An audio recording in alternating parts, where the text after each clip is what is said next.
October महिन्यामध्ये विशेषतः 1 ते 18 ऑक्टोबर या दरम्यान सरासरीपेक्षा जवळजवळ 76% जास्त पाऊस झाला आणि त्यातही विशेषतः 7 ते 14 ऑक्टोबरच्या दरम्यान मराठवाड्यात आणि पश्चिम महाराष्ट्राच्या काही जिल्ह्यात प्रचंड मोठी अतिवृष्टी झाली। आपण बघितलं असेल तर एकूण सरासरीपेक्षा किती अधिक पाऊस झाला तर उस्मानाबादमध्ये 453%, लातूरमध्ये 351%, सोलापूरमध्ये 259%, नांदेडमध्ये 203%, बीडमध्ये 190%, पुण्यामध्ये 143% आणि कोल्हापूरला 134% एवढा अधिक पाऊस झाला। आणि या पावसामुळे अतोनात नुकसान हे शेतकऱ्यांचं झालं। विशेषतः ज्यांची पिकं कापणीला आली होती किंवा ज्यांनी पिकं कापून ठेवली होती अशा दोन्ही प्रकारच्या शेतकऱ्यांचं भयानक नुकसान यात झालं आहे। काल या अतिवृष्टीच्या संदर्भातला दौरा मी सुरू केला। पुणे, सोलापूर आणि उस्मानाबाद असा काल प्रवास केला।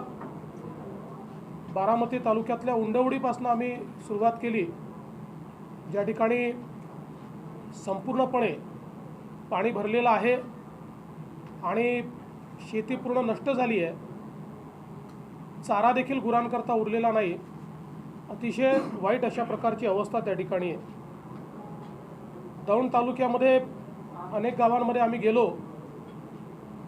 विशेषतः त्या ठिकाणी आपण काल माध्यमांनी देखील दाखवलं की ज्या प्रकारे गावाचा संपर्क तुटल्यानंतर मळद या ठिकाणी जवळजवळ 8 दिवस झाले प्रशासनही पोचलेलं नाही, त्या ठिकाणी वीजही नाही आणि गुरंढोरं वाहून गेली आहेत, पिकाचं पूर्ण नुकसान झालं आहे आणि मुख्य रस्त्याकडे येण्याकरता कुठलंही साधन नाही।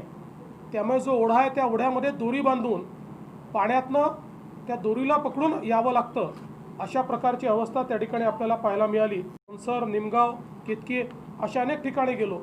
अजून एका ठिकाणी आपण बघितलं की ओढ्याने पूर्ण रस्ता मधला तुटलेला आहे। आम्ही ओढ्यातनं त्या गावामध्ये गेलो आणि लोकांना भेटलो, पण अत्यंत अडचणीत लोक आहेत आणि त्या ठिकाणी खरं म्हणजे तिथले PI जे आहेत त्यांनी फार शौर्य दाखवल्यामुळे त्या ठिकाणी काही लोक वाचू शकले, पण काही लोक वाहून देखील गेले आणि विशेषतः प्राथमिक आरोग्य केंद्रामध्ये खूप मोठ्या प्रमाणात त्या ठिकाणी हानी झालेली आपल्याला पाहायला मिळाली। करमाळा तालुका असेल, परांडा तालुका असेल, या सगळ्या भागामध्ये खूप मोठ्या प्रमाणात आपल्याला नुकसान झालेलं दिसतं आहे। विशेषतः याच्यामध्ये पिकाचं नुकसान तर झालंच आहे, पण त्यासोबत जमीन खरडून गेली आहे। शेतकरी आपल्या जमिनीची मशागत करण्याकरता त्या ठिकाणी मोठ्या प्रमाणात जिथनं मिळेल तिथनं सॉईल आणतो। आज आपण विचार केला तर अगदी एका एकराला अनेक वेळा 50-50 हजार रुपयाचा खर्च येतो। इतक्या मोठ्या प्रमाणात ते सॉईल आणावं लागतं आणि अशा परिस्थितीमध्ये ज्यावेळेस ती पूर्ण जमीन वाहून जाते, ती माती वाहून जाते, त्यावेळी पुढचं पीक घेणं हे अशक्यप्राय होतं। आणि म्हणून याच्यामध्ये आत्ता सगळ्यात महत्त्वाचं असं आहे की इतक्या मोठ्या प्रमाणात जी खरडून गेलेली जमीन आहे त्या जमिनीवर पुन्हा माती वाहून आणण्याकरता विशेष योजना तयार केली पाहिजे। यापूर्वी आमच्या काळात अशी परिस्थिती आली असताना आम्ही त्या संदर्भातली एक वेगळी योजना केली होती आणि खरडून गेलेल्या जमिनी या पुन्हा स्थापित करण्याकरता त्या ठिकाणी काही कन्सेशन्स दिले पाहिजेत, काही योजना तयार केली पाहिजे आणि शेतकऱ्यांना त्यात मदत केली पाहिजे। त्यासोबत हा सगळा वाहून गाळ हा पूर्णपणे शेतकऱ्यांच्या विहिरीमध्ये गेला। तो विहिरीत गेलेला जो गाळ आहे तो देखील उपसण्याकरता योजना तयार करावी लागेल आणि शेतकऱ्यांना त्यात देखील आपल्याला मदत करावी लागेल। यासोबत मोठ्या प्रमाणात ज्यांचं ड्रिप इरिगेशन आहे ते वाहून गेलं आहे, इलेक्ट्रिक पंप वाहून गेलेले आहेत, त्यामुळे त्याही संदर्भात सरकारला मदत केली पाहिजे। यासोबत आपण हे तर आहेच की ऊस असो, कांदा असो, कापूस असो, तूर असो, जी म्हणाल पिकं, मका असो आणि याच्यासोबत फळबागा यांचं प्रचंड मोठं नुकसान झालेलं आहे आणि फळबागांच्या संदर्भात मोठं कन्फ्युजन आहे। मी एका गावात गेलो तर त्या ठिकाणी सांगितलं की इन्शुरन्स कंपनीने सांगितलं की तुमचा इन्शुरन्स 6 महिन्यातच संपला.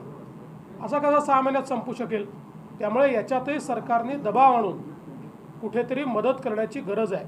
या संदर्भात सरकारने तात्काळ जे काही पंचनामे आहेत ते संपवले पाहिजेत. आम्ही मागच्या काळात अशी भूमिका घेतली होती, जिथे पंचनामे होऊ शकणार नाही तिथे साधा मोबाईलने फोटो काढला तर तो देखील आम्ही पंचनामा समजू. त्यामुळे तशीच भूमिका घेतली पाहिजे आणि त्या आधारावर तात्काळ मदत ही सरकारनं काही ना काही प्रमाणात केली पाहिजे. दीर्घकालीन काय मदत करायची आहे त्याला कदाचित अजून आठवडा 15 दिवस लागले तरी चालतील, पण तात्काळ मदत केली पाहिजे. आणि तात्काळ मदत करताना काल मला माध्यमात बघायला मिळालं, काही लोकांना 4,800 रुपयाचे चेक मिळाले आहेत, काहींना 3,800 रुपयाचे चेक मिळाले आहेत. अशा प्रकारची मदत करून एक प्रकारे शेतकऱ्यांच्या जखमेवर मीठ चोळण्याचं काम होत आहे, ते करण्यात येऊ नये. दुसरं महत्त्वाचं आहे की घरांची पडझड झाली आहे, दुकानांमध्ये पाणी गेलेलं आहे. त्यामुळे त्याही करता अतिशय वेगानं एकतर तात्पुरते निवाऱ्यांची काही ठिकाणी विषय असतील आणि त्यासोबत त्या घरांकरता त्यांना अनुदान देण्याचा विषय असेल, हे सगळे विषय हे तात्काळ या ठिकाणी करण्यात आले पाहिजे. आता काल माननीय मुख्यमंत्र्यांनी व्हिजिट केली, मला त्याच्यावर काही फार कमेंट करायची नाही, पण किमान मुख्यमंत्र्यांच्या व्हिजिटनंतर काहीतरी दिलासा मिळाला का, तर कुठलाही दिलासा मिळालेला दिसत नाही. आणि आता खरं म्हणजे माननीय मुख्यमंत्र्यांना एक संधी आहे की वारंवार ते जे मागणी करत होते, ते असतील, उपमुख्यमंत्री असतील, आता ती पूर्ण करण्याची एक संधी त्यांना आहे. आणि म्हणून मी आपल्यासमोर ते मागच्या वेळेस काय बोलले होते हे जाणीवपूर्वक माध्यमातून दाखवण्याचा प्रयत्न करतो आहे, म्हणजे त्यातनं आपल्या माध्यमातून त्यांना देखील आठवण त्याची येईल.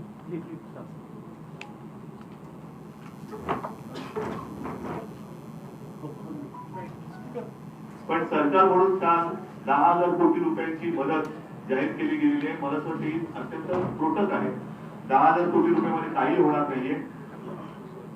माझी तर किंवा शिवसेनेची अशी मागणी आहे की निकष नंतर तुम्ही लावत राहा, मोजपट्ट्या फुटपट्ट्या नंतर तुम्ही लावत राहा, पीक कापणी प्रयोग तुम्ही करत राहा, हे सगळं करत राहा तुम्ही, पण तातडीने प्रत्येक शेतकऱ्याला पर हेक्टर 25,000 रुपये हे दिले गेलेच पाहिजे. ही तातडीची मदत ही शेतकऱ्याला कोणती अट न घालता दिली गेली पाहिजे आणि दिली जायला पाहिजे.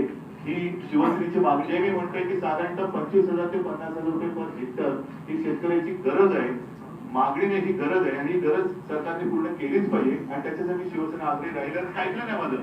किमान 25,000 रुपये पर हेक्टर हे ताबडतोबीने दिले गेलेच पाहिजेत आणि त्याची गरज जी आहे ती 25,000 ते 50,000 हेक्टर पर्यंतची आहे, हे मी मान्य केलेलंच आहे.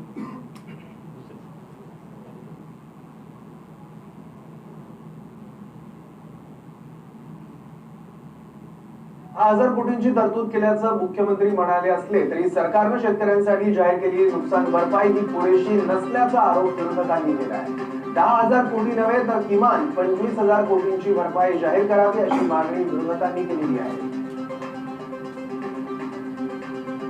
संपूर्ण महाराष्ट्रामध्ये अवकाळी पावसाने ज्या पद्धतीनं थैमान घातलं आणि नुकसान झालं, त्या नुकसानीचा अंदाज घेतला तर काही कोट एकर नुकसान झालेलं आहे भाजीपाल्याचं, फळबागांचं आणि सर्व पिकांचं. असं असताना 10,000 कोटींची मदत ही अतिशय तुटपुंजी मदत आहे. त्यांनी अजूनपर्यंत अंदाज घेतला नाही. त्यांनी काही माहितीच्याच आधारे ते 10,000 कोटी कशालाच पुरणार नाही. त्याच्यावर 10,000 रुपयाची 10,000 कोटी रुपयाची मदत म्हणजे तुटपुंजी मदत आहे. हे काय तुम्ही थट्टा चालू नका शेतकऱ्यांची. बागांचं नुकसान झालेलं आहे. ती नुकसान भरपाई ही जवळपास 1.5 ते 2 लाख रुपये हेक्टर पर्यंत द्यावी लागेल. आणि जे सोयाबीन आहे, कापूस आहे, कांदा आहे, ज्वारी आहे, बाजरी आहे, मका आहे, ही सगळी जी पिकं आहेत, तूर आहे, या पिकांचं पण एवढं प्रचंड नुकसान झालेलं आहे.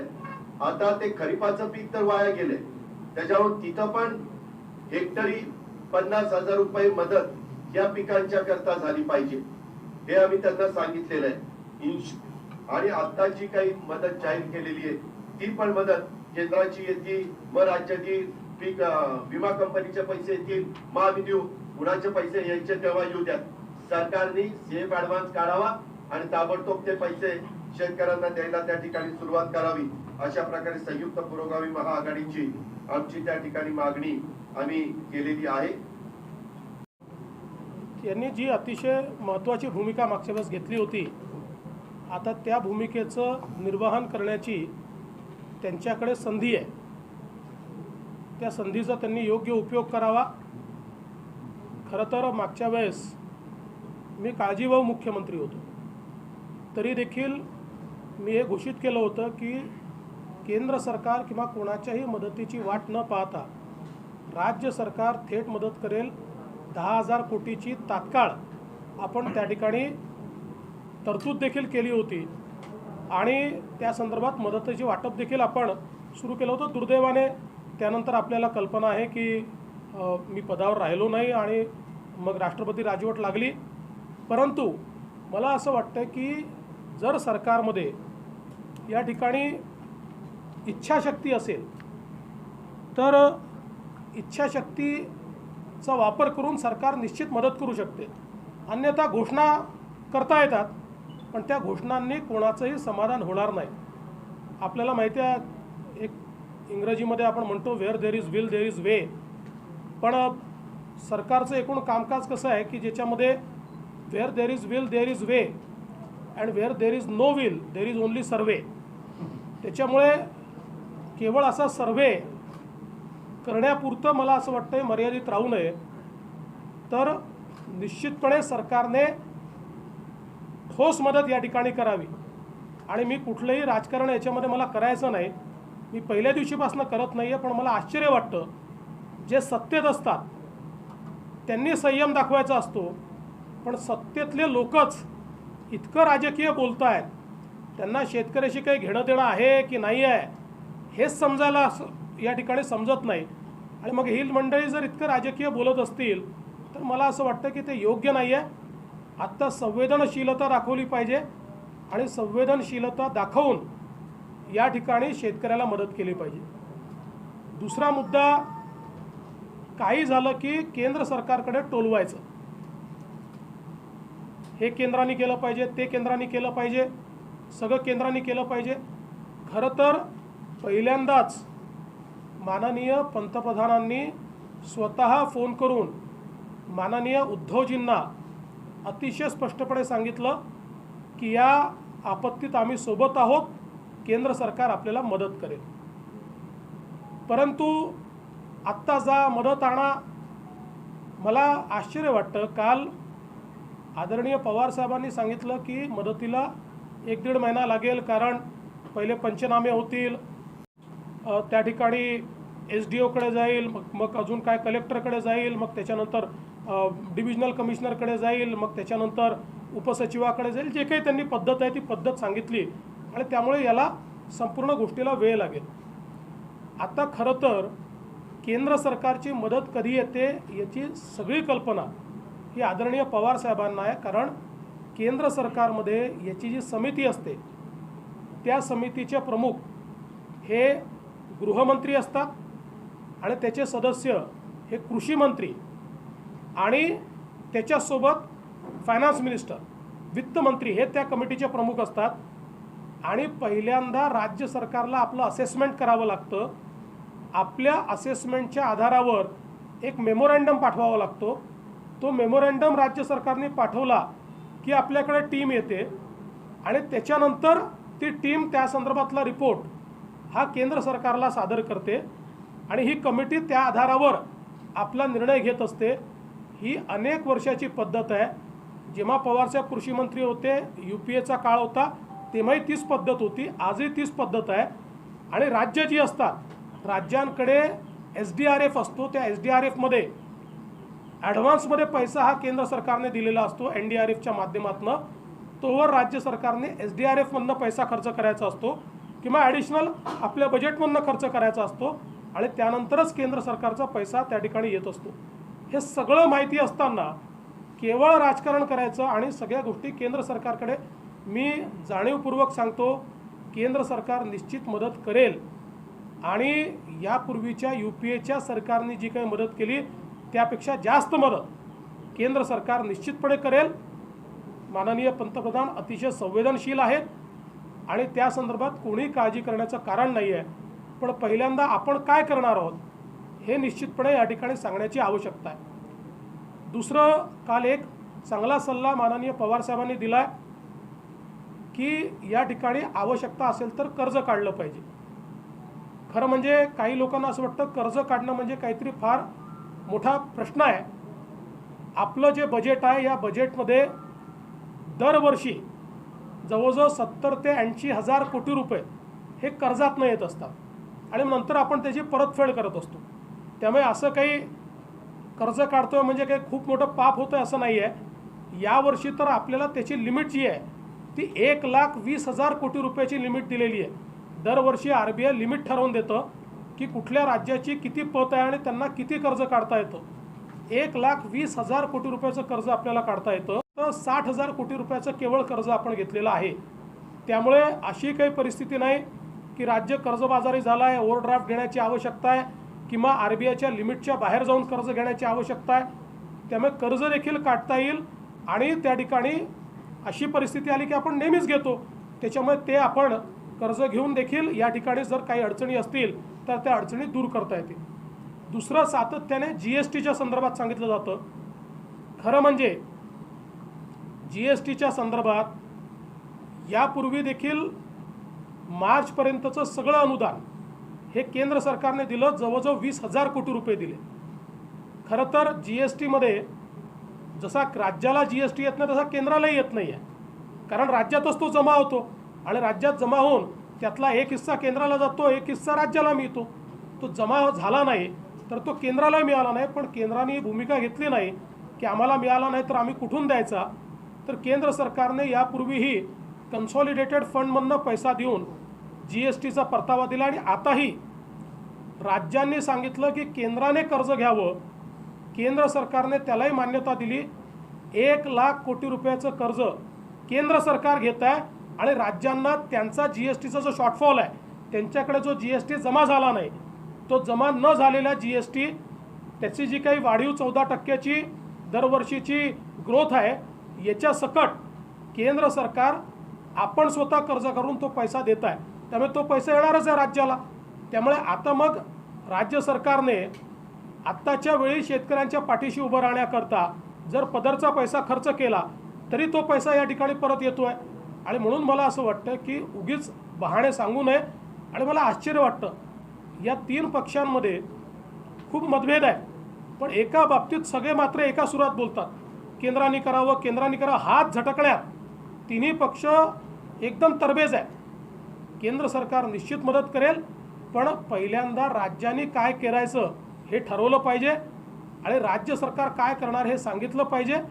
शेतकरी आज खूप अडचणीत आहे. अडचणीत असलेल्या या शेतकऱ्याला आज या ठिकाणी तात्काळ मदतीची आवश्यकता आहे.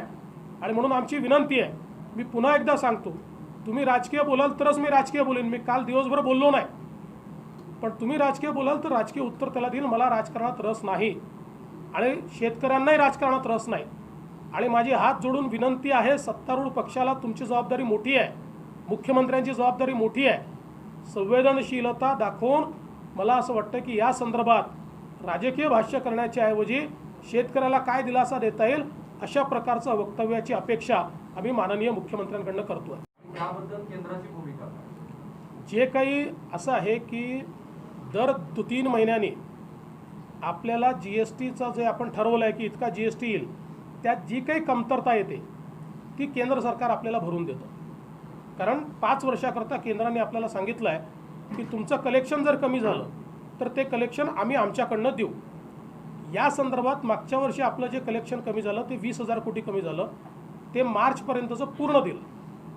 आता मार्च नंतरचं जे आहे ते देखील केंद्र सरकारने द्यायची तयारी दाखवली आहे. त्यामुळे केंद्र सरकार ते त्याच्यानंतरचे 2 दिले आहेत आणि केंद्र सरकार ते देत आहे. पण त्याचवेळी अजून एक गोष्ट जाणीवपूर्वक हे सरकार सांगत नाही की आपल्याला केंद्रीय करातनं जो हिस्सा मिळतो त्याचे हिस्से ठरले असतात, ते दर 2 महिन्यांनी किती मिळतील. पण त्याच्यातला नियम असा आहे की केंद्रीय कर जे आहे ते जेवढे केंद्र सरकारकडे जमा होतील त्याच्या 42% पैसा हा राज्यांना मिळतो आणि त्यात प्रत्येक राज्याचा हिस्सा ठरलेला असतो. आता केंद्र सरकारने तर हे म्हटलं पाहिजे की आमच्या इकडे कर जमा झाले नाही आहेत, त्यामुळे आम्ही पैसा द्यायचा कुठनं. पण केंद्राने भूमिका घेतली, कर जमा झाला नसला तरीही जेवढा कर आम्ही अपेक्षित केला होता आधी बजेट मांडताना तेवढाच कर समजून प्रत्येक राज्याचा हिस्सा आम्ही देऊ आणि त्याप्रमाणे केंद्र सरकार राज्यांना हिस्सा देते आहे. खरं म्हणजे मला कधी कधी आश्चर्य वाटतं की कोरोनाच्या संकटामुळे आर्थिक संकट जसं राज्यावर आहे तसं केंद्रावरही आहे. हे खरं आहे की केंद्राकडे शक्ती अधिक असते, त्यामुळे त्याचा उपयोग करून केंद्र मदत करते आहे. पण जी ओरड महाराष्ट्रात सातत्याने कांगाव्यासारखी पाहायला मिळते ती तर राज्यात मिळत नाही. कारण काय आहे की आपल्याला जर नुसती टोलवाटोलवी करायची असेल तर मग अशा प्रकारे आरडाओरड त्या ठिकाणी होते. अडचणी निश्चित आहेत, पण त्यातनं केंद्र सरकार मदत करते आहे, बाहेर काढते. आणि महाराष्ट्र एक सक्षम आणि समृद्ध राज्य आहे. महाराष्ट्राला 22,000 कोटी रुपये हे उभं करणं कठीण नाही आहे. त्यामुळे शेतकऱ्यांना मदत देण्याकरता उगीच कारणं सांगणं हे योग्य नाही आहे. याच दौरा पार पडला, ज्यावेळी सत्तेत नव्हते त्यावेळी त्यांचीच अशीच काहीशी भूमिका होती. कोल्हापूर सांगलीचं उदाहरण असेल किंवा याआधी झालेलं, त्यांनी देखील अशीच तात्काळ मदत 25 ते 50,000 हेक्टरी असेल किंवा फळबागाचं नुकसान असेल आणि खास करून पवार स्वतः यातले जाणकार नेते आहेत, जमिनीचं वेगवेगळी भूमिका. आत्ताची परिस्थिती अशी आहे की या सरकारचा नाकर्तेपणा झाकण्याकरता पवार साहेबांवर जबाबदारी आहे. त्यामुळे पवार साहेबांना माहिती आहे की त्यांना फक्त डिफेन्स करायचा आहे या सरकारचा आणि त्याप्रमाणे ते काम उत्तम करत आहेत. पवार साहेबांना एवढा जाणकार या राज्यात दुसरा कोणीच नाही.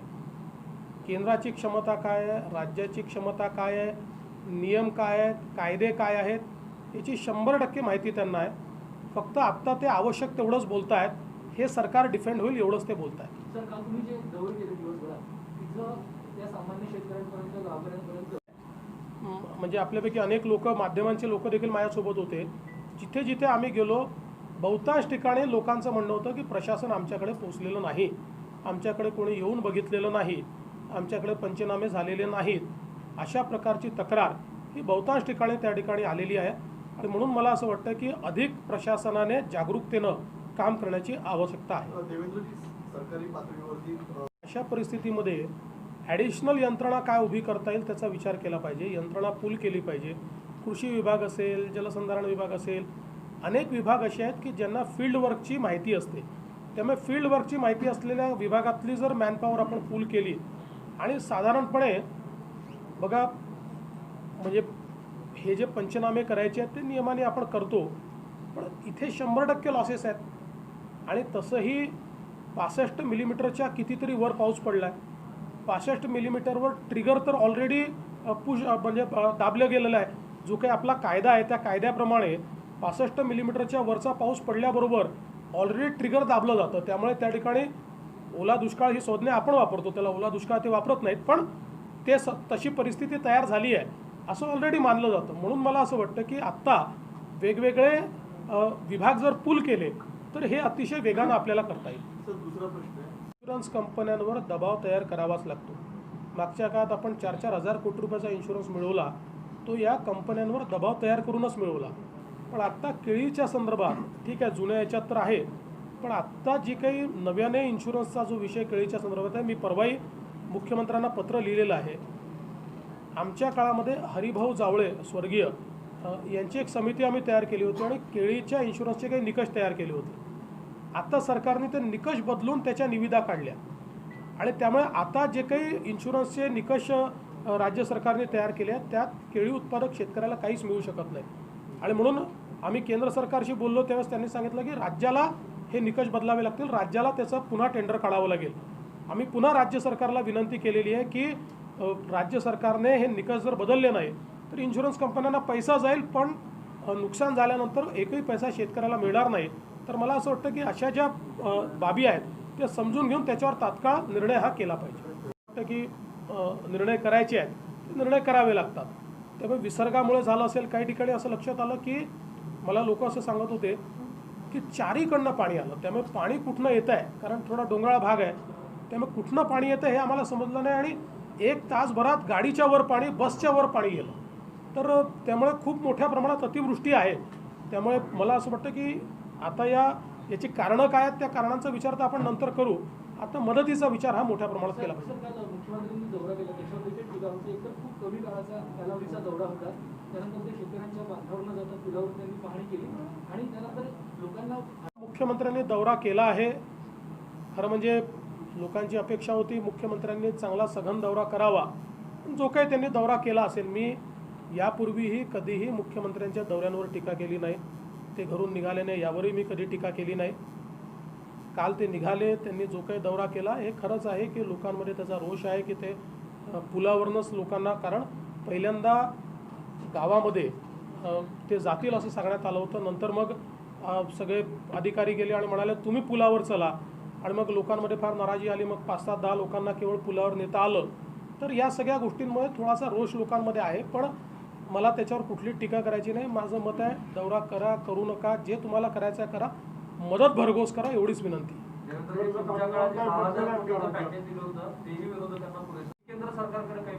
नाही, मी केंद्र सरकारला ऑलरेडी विनंती केलेली आहे. मी माननीय अमित शाह साहेब जे या कमिटीचे अध्यक्ष असतात त्यांनाही विनंती केलेली आहे की राज्यातनं तुमच्याकडे विनंती आल्याबरोबर जेवढ्या तात्काळ तुम्हाला पथक पाठवता येईल तेवढा तात्काळ तुम्ही पथक त्या ठिकाणी पाठवा, ही विनंती देखील त्यांना केली आहे. आणि केंद्रात आम्ही निश्चितपणे जी काही जास्तीत जास्त मदत देता येईल ती केंद्राने द्यावे असा आम्ही प्रयत्न करू. आणि तसे हे केंद्र सरकार भेदभाव करत नाही. माझ्याऐवजी स्वतः उद्धवजी जरी बोलले तरी मदत भरघोसच मिळणार आहे. म्हणजे माझ्या बोलण्याने जास्त मिळेल आणि त्यांच्या बोलण्याने कमी मिळेल असं बिलकुल नाही. मोदीजींचा तो स्वभाव देखील नाही. त्यामुळे जे काही जास्तीत जास्त मदत आहे ती आमच्याही परीनं आम्ही मिळवण्याचा प्रयत्न करू. मला असं वाटतं की आता या मदतीचा स्वरूप कसं असलं पाहिजे, हा सगळा दौरा माझा संपल्यानंतर मी त्या संदर्भात सगळी माहिती घेऊन आणि त्या आधारावर मी त्याची मागणी करेन. आणि मी पुन्हा सांगतो की जी या ठिकाणी माननीय मुख्यमंत्री किंवा उपमुख्यमंत्री बोलले आहेत ते त्यांना आठवण करून देण्याकरता मी बोललेलो आहे. ती काही मागणी मी करत नाही, त्यांनी केलेली मागणी त्यांना फक्त आठवण करून देतो. अभ्यास करतो त्यामुळे मला त्यातलं थोडं समजतं. आणि 5 वर्ष मुख्यमंत्री राहिलो आहे, त्यामुळे राज्याची पत चांगली आहे. त्यामुळे राज्याला आणि अशा परिस्थितीत कर्ज काढायचं असतं. याचं कारण काय आहे की आपण जर बघितलं तर एकूण आपल्या GSDPचा आणि कर्जाचं जे प्रमाण आहे त्याच्यामध्ये आपला जो भरपूर फिस्कल स्पेस आहे. यावर्षी जरी आपला GSDP कमी झाला तरी देखील आपली ती फिस्कल स्पेस या ठिकाणी राहणार आहे. त्यामुळे मला वाटतं पवारसाहेबांनी जे सांगितलेलं आहे ते योग्य आहे, काढलं पाहिजे. सर, पवार शिष्टमंडळ घेऊन राज्याचं केंद्राकडे जाणार आहे, पंतप्रधान वेगळं शिष्टमंडळ घेऊन केंद्राकडे जाणार. असं आहे की मी जे ऐकलं पवारसाहेब म्हणाले आम्ही खासदारांना घेऊन जाऊ, असं याच्यात कुठलंही राजकारण करण्याचं कारण नाही. ज्यांना ते बोलवतील त्यांना ज्यांना न्यायचं आहे त्यांनी न्यावं. आमच्या परीनं आम्ही जे काही त्या ठिकाणी बोलायचं आहे ते निश्चितपणे बोलणार आहोत. मी ऑलरेडी मी सांगितलं की मी माननीय गृहमंत्र्यांना त्या ठिकाणी बोललेलोच आहे. पंतप्रधानांना देखील मी विनंती त्या संदर्भातली करणार आहे. त्यामुळे असं काही त्यांचं शिष्टमंडळ गेलं तर आमचं वेगळं गेलं पाहिजे किंवा त्यांच्या ह्याच्यात आमचं कोणी जाऊ नये अशी कुठली भूमिका नाही. साहेब, महोदयांना जिल्ह्यातले आमदार जाऊन भेटले तर या संदर्भात तुम्ही आता या सरकारला काही सूचना करणार? नाही, निश्चित मला असं वाटतं की खरं म्हणजे मेडिकल कॉलेजच्या संदर्भात वैद्यकीय शिक्षण मंत्र्यांनी 2 वेळा घोषणा केल्याचं मी बघितलं, परंतु तो विषय कॅबिनेटला का जात नाही हे माझ्या लक्षात येत नाही. एक त्यांनी घोषणा केली, दुसऱ्यांदा मला वाटतं वैद्यकीय शिक्षण मंत्री आणि आपले पर्यावरण मंत्री यांनी देखील घोषणा केली. फार काही त्याला अडचणीचा विषय असं मला वाटत नाही. दुसरं, रेल्वेच्या संदर्भात या सरकारने थोडं धोरण बदललं पाहिजे. बघा, रेल्वेच्या संदर्भात केंद्र सरकारचं धोरण आहे 50% केंद्राचे 50% राज्याचे. आम्ही ते स्वीकारलं होतं आणि म्हणून अभूतपूर्व अशा प्रकारचं काम 5 वर्षात रेल्वेमध्ये आम्ही करू शकलो. आता हे सरकार म्हणतं आम्ही 50% देणार नाही. जर या सरकारने 50% दिलं नाही तर आपण ज्या 70% 80% फायनान्सिंगच्या ज्या योजना आहेत त्या 20 वर्षात होतात. आपण बघितलं 20-25 वर्ष त्या योजनाच होत नाहीत, कारण त्या प्रायोरिटीच्या योजना नाही आहेत. त्यामुळे सरकारने धोरण बदललं पाहिजे. इन्फ्रास्ट्रक्चर करता पैसा लावला तर त्यातनं परतावाच येतो, त्यातनं काही फार काही राज्याचं नुकसान होत नाही, उलट राज्याची प्रगती होते. आणि म्हणून ते धोरण देखील सरकारने बदललं पाहिजे. दुसरं, MIDCच्या संदर्भातही विशेषतः टेक्निकल टेक्स्टाईलच्या संदर्भात इथे मोठ्या प्रमाणात संधी आहेत. आम्ही त्या संदर्भात राणादादा आणि मी आपल्या स्मृती इराणीजींशी बोललो होतो आणि त्यांनी त्यात उत्सुकता दाखवली होती. तर सरकारने पुढाकार घेतला तर आम्ही देखील त्यात मदत करू. मी अतिशय स्पष्टपणे सांगितलं की पूर्ण माहिती दिल्याशिवाय रेल्वे सुरू करता येणार नाही. तुम्ही आज पत्र पाठवाल आणि उद्या रेल्वे सुरू करा म्हणाल, असं होत नाही. त्या संदर्भात कोणाला परवानगी द्यायची आहे, किती रेल्वे लागणार आहेत, कुठून परवानगी द्यायची आहे, कुठून कुठे चालवायची आहे, ही माहिती दिल्यानंतर ती लगेच तात्काळ सुरू करता येईल. त्या संदर्भात रेल्वेने माहिती मागितली आहे. ती जर राज्य सरकारने दिली तर रेल्वे निश्चित चालवेल. जोजीबार शिवारमध्ये काही तांत्रिक चुका असल्याचं अनिल बोंडे यांनी सांगितलं. त्या तांत्रिक चुका नेमक्या काय आहेत आणि त्याच्यावर सरकारने चौकशी समिती नेमली आहे. वेश पाहुणेनं जमीनची चौकशी लागली आणि दुसरं जे केंद्रानं 3 कृषी विधेयक केले त्यामध्ये असं आहे की हमी भाव जे आहे तो यापुढे सरकारला ठरवण्याचा अधिकार नाही, तो अमेझॉन कंपनीला बाल केलेला आहे, असं काल शरद पवारने स्टेटमेंट केलं. पवार साहेब असं स्टेटमेंट करतील असं मला बिलकुल वाटत नाही. याचं कारण पवार साहेब कधीही चुकीचं बोलत नाहीत. हे जी काही विधेयकं आलेली आहेत, या विधेयकांची सुरुवात ते मंत्री असतानाच्या काळातच झालेली आहे.